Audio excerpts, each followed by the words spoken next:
So how does humidity in our homes and workplaces impact our mental health? 25% of people seemingly are unable to mount an immune response to mold toxins. And so if the humidity in our spaces is too high, there can be mold growth. Now, it could be mold growth even on the walls and furniture, but more often it's in the ductwork, or if a bathroom has high humidity, there could be mold growth, for example, on the ceiling. It's not just Stachybotrys or the infamous black mold that causes health problems.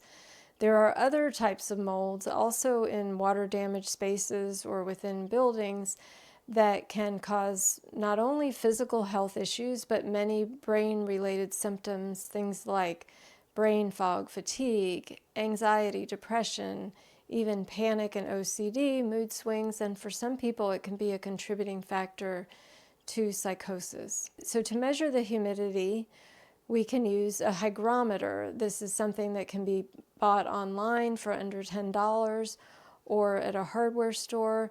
And what we want is for the humidity to be in the low 50s or below. This is a big issue for vacation homes or places that people aren't staying, but it's also a big issue in environments such as here in Kentucky. The humidity in my home will read higher than it should in part of the spring, certainly through summer and part of the fall. So to lower humidity, you can get a dehumidifier, and you might even need more than one.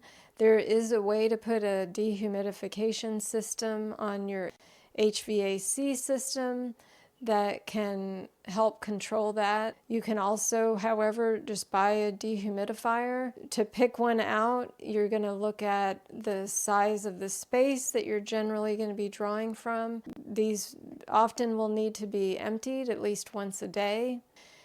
Dehumidifiers, many will have a place for a hose, and some come with a hose that can drain the water right out into a drain. You can also get dehumidifiers that have a pump that will pump the water up into a sink if you don't have a drain on the floor and if you don't want to have to empty it. When you buy a dehumidifier, you don't want to be swapping out one problem for another. So a lot of dehumidifiers now have smart technology. So you don't want to be increasing exposure to EMF or electromagnetic fields, in this case radio frequencies.